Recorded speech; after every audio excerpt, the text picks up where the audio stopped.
Sumainyo ang Panginoon. At sumayo rin. Ang mabuting balita ng Panginoon ayon kay San Mateo. Papuri sa iyo, Panginoon. Noong panahong iyon, sinabi ni Jesus sa mga punong saserdote at mga matatanda ng bayan, "Ano ang palagay ninyo rito? May isang tao na may 2 anak na lalaki. Lumapit siya sa nakatatanda at sinabi, 'Anak, lumabas ka at magtrabaho sa ubasan ngayon.' 'Ayoko po,' tugon niya. Ngunit nagbago ang kanyang isip at siya'y naparoon. Lumapit din ang ama sa ikalawa at gayon din ang kanyang sinabi. 'Opo,' tugon nito, ngunit hindi naman naparoon. Sino sa 2 ang sumunod sa kalooban ng kanyang ama?" "Ang nakatatanda po," sagot nila. Sinabi sa kanila ni Jesus, "Sinasabi ko sa inyo, ang mga publikano at masasamang babae nauuna pa sa inyong pasakop sa paghahari ng Diyos. Sapagkat naparito sa inyo si Juan at ipinakilala ang matuwid na pamumuhay, at hindi ninyo siya pinaniwalaan. Ngunit pinaniniwalaan siya ng mga publikano at ng masasamang babae. Nakita ninyo ito, subalit hindi pa rin kayo nagsisi at naniwala sa Kanya."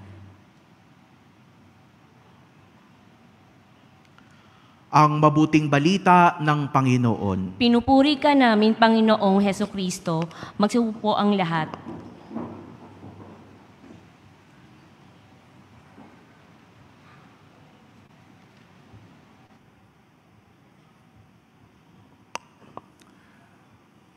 Father Paul at sa inyo pong lahat, magandang gabi na.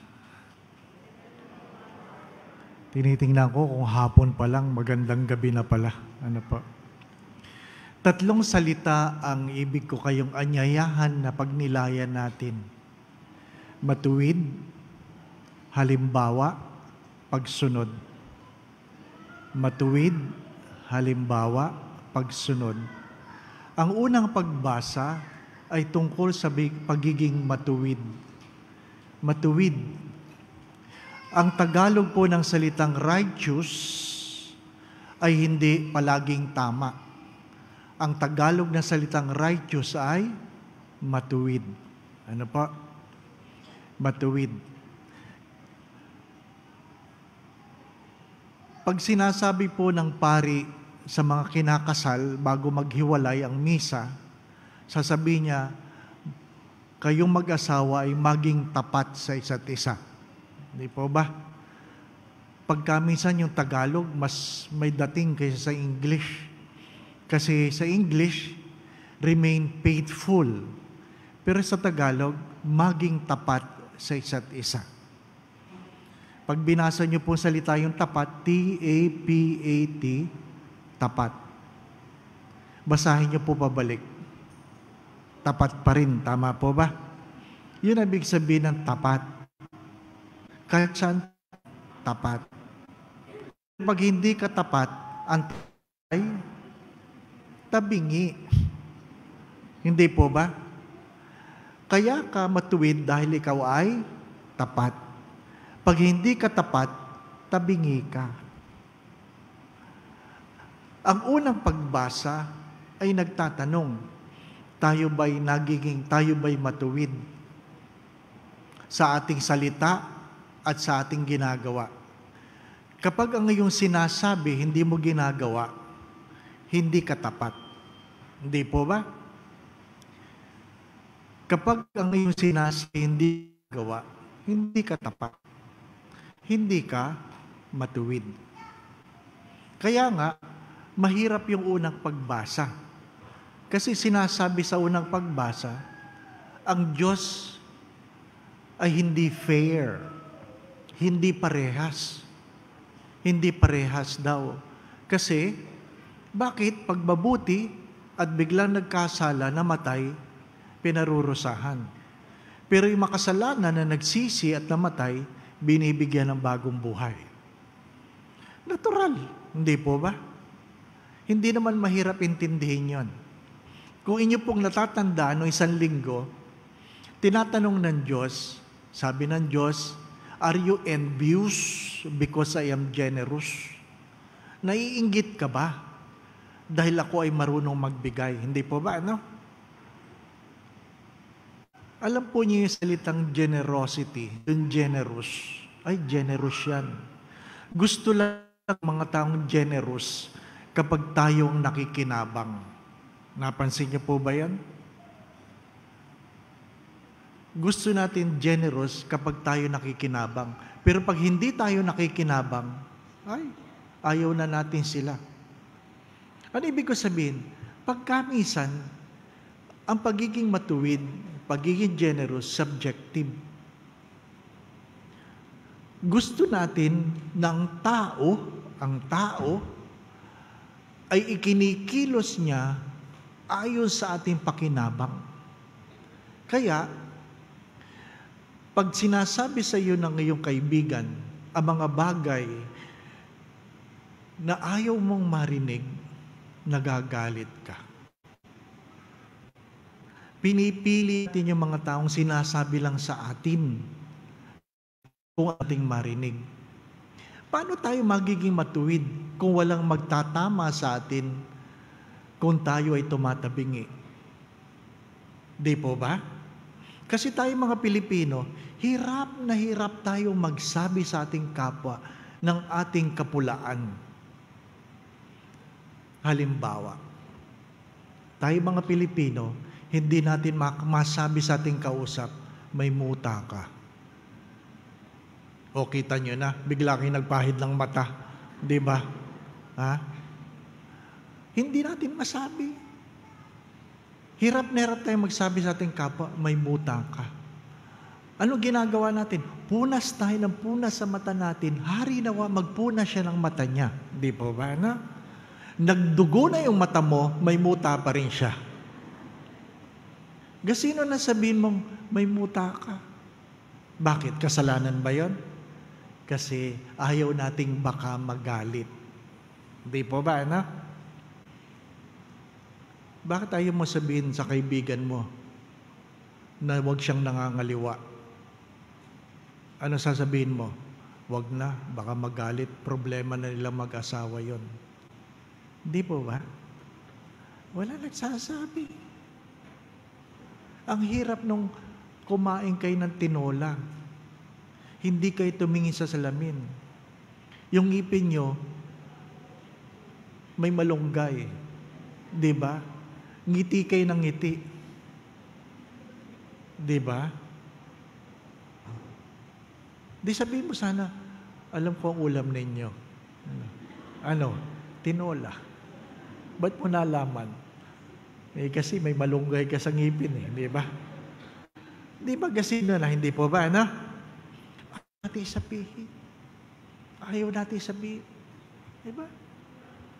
Ang dami nating pasakalyen, no? Ang lakas kumain. Sa kanya na lahat. Ano sasabihin mo? Hindi mo naman sabi, ang takaw mo, no? Ang sasabihin mo, masakit ang ngipin mo. Di po ba? Kaya tayo, hindi tayo natututo na pag meron tayong mali, merong nagtatama. Kasi ang mga magulang, sorry for the words, hindi rin marunong magtama sa anak. May mga magulang na hindi kayang itama ang sariling anak. Naging magulang ka pa. Tama po ba? Kung ikaw ay magulang at di mo nasasabi sa iyong ano ang tama at mali, may matuwid? Hindi. Sapagkat mayroon tayong tungkulin na itama ang bawat isa. Ikalawa, kailangan mo ng halimbawa. Anong halimbawa sa ikalawang pagbasa? Meron ka sanang kababaang loob. Mahirap itama ang mapagmataas. Mahirap ding magtama ang mayabang.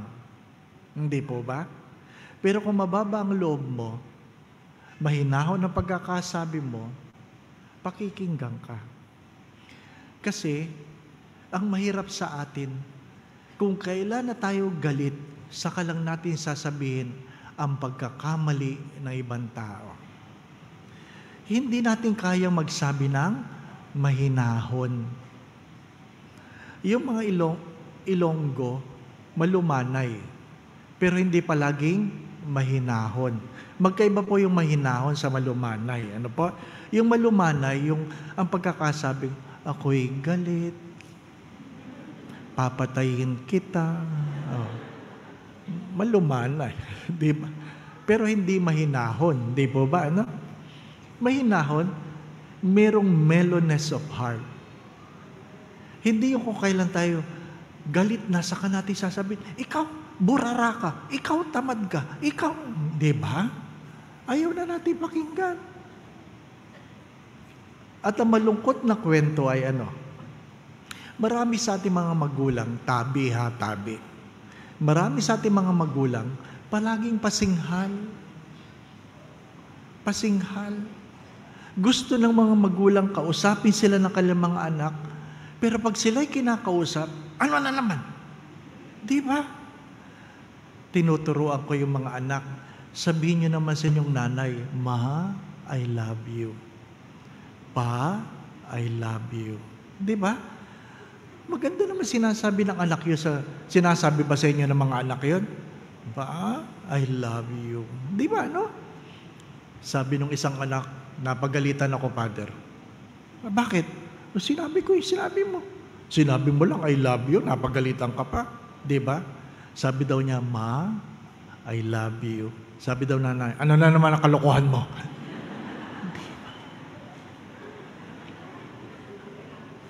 Kaya, anong nangyayari sa atin? Magandang suriin yun. Nawala ang kababaang loob. Di po ba, ano? Nawala ang kababaang loob. Hindi ka may tatama, hindi ka magiging matuwid kasi wala kang kababaang loob. Kinig. Maging ang Diyos ay kalawang pagbasa ay nagpakumbaba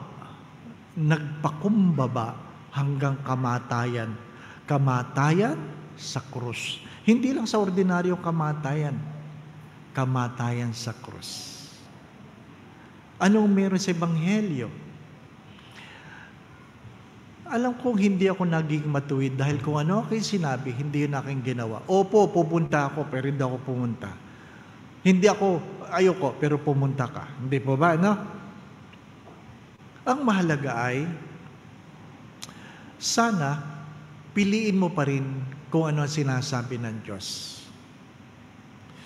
We are a product of our choices. Kung sino ka ngayon, pinili mo yan. Hindi yung kasalanan ng nanay mo. Kung ano ka ngayon, pinili mo yan.